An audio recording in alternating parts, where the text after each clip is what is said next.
So now I want to talk about the impact that we look to have in our workplace culture and in the field in general.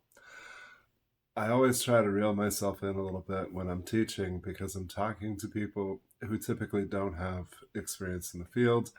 They're idealistic, they're going to change the world. And I love that energy. And I feel like there's some important things they need to know before they go out into the workplace because disillusionment is usually part of the experience that I think most of us experience in our first year or two in the healing and helping professions. I don't know in retrospect exactly what I expected. I remember in graduate school, they told me that I shouldn't be in a hurry to go off into private practice because I was going to need the support of a good organization. And years later, I was still kind of asking myself, where's this support that I heard about? And I made the mistake over and over and over again of trying to challenge the status quo, of trying to meaningfully change the system. And I learned a lot of painful lessons in doing that. When I worked for the Department of Health and Human Services, I did crisis work, and I would come back after each crisis intervention and meet with people who had actual power and authority. And I would say to them, well, okay, I took care of the crisis. Here's why it occurred. Here's why it's likely to occur again. And here's the change systemically that can prevent that. And I had to accept that they stopped listening after I said I took care of the crisis. The intervention had been successful. The system is not amenable to change, it's chronically overwhelmed. And my truth is that most every system that exists in the healing and helping professions is irreparably broken. And so the trick then is how are we not only going to maintain and sustain, but thrive working within systems that are unhealthy and oftentimes ineffective. I'll share with you one more quick story. I worked for an outpatient clinic a lot of years ago, and there was a lot of excitement in the clinic because they had made the investment of hiring a person who had an enormous amount of expertise in trauma recovery and addiction recovery. And as is often the case, part of their story is that they were in long term recovery from addiction. And I befriended him, got to know him pretty well, and I'm sad to say that I unwittingly enabled him. He relapsed pretty early on in his time at the clinic, and his use of alcohol expanded and expanded to the point that he was coming to work intoxicated. And so I went to my administrative supervisor and said, you need to do something. He's drunk at work. And I remember just being viciously interrogated. And how did I know this? And what proof did I have? And why was I lobbing these terrible accusations against a wonderful man?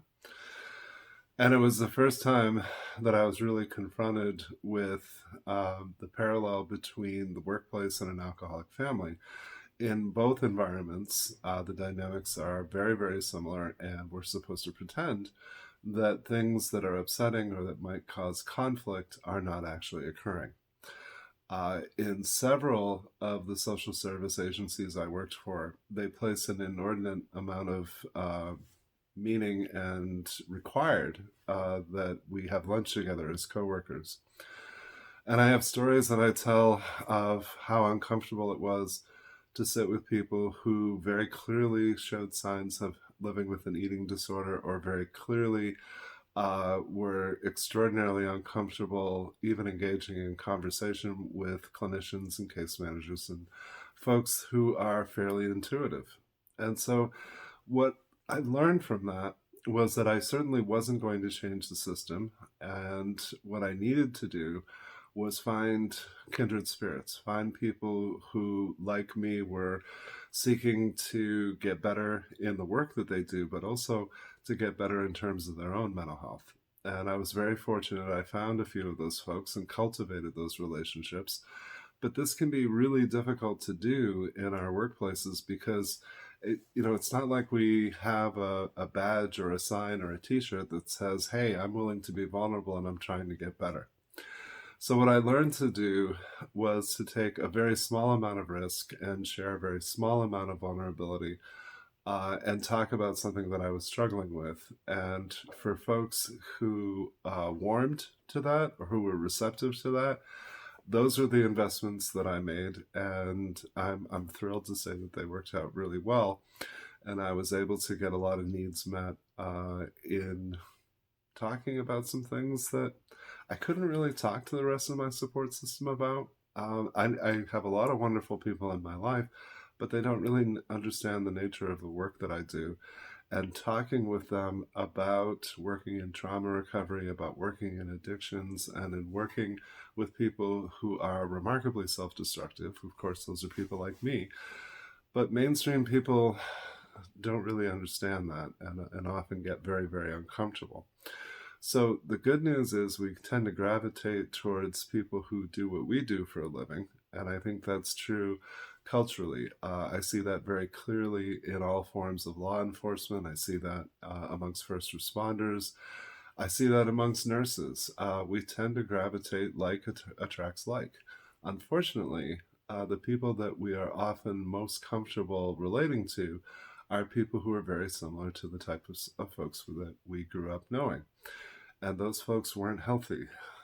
And so we need to have some layer of self preservation and self protection. We need to be questioning what is the appeal that this person has for me. Are they somebody who enriches my life and I can experience some reciprocity of giving and receiving support? Is this somebody I'm trying to save? Is this somebody who wants to save me? Ultimately, of course, all of that is subconsciously driven, but whatever exists in our subconscious can be pulled forward into consciousness, and it can be something that we do meaningfully and with great intention. So I know that for all of us, working in our chosen professions is draining. It does take a great deal out of us. And I'm hoping that you're developing some peer relations that sustain you, that fortify you, and that help you to understand yourself better, um, to normalize the struggles that we have, to be able to challenge each other, because that's, in my experience, how growth most readily occurs. So maybe examine the supports that are in your life today. Are those reciprocal? Do they tend to be one-way relationships where you're giving but not receiving? We have very little vernacular for this. We often say that our work families are dysfunctional, or that our friendships are perhaps codependent.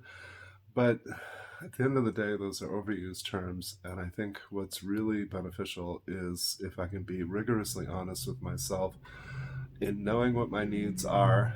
Am I asking for them to be met? Am I helping others to do the same? So grab that journal. Let me know what you think. Would love to hear your thoughts on that.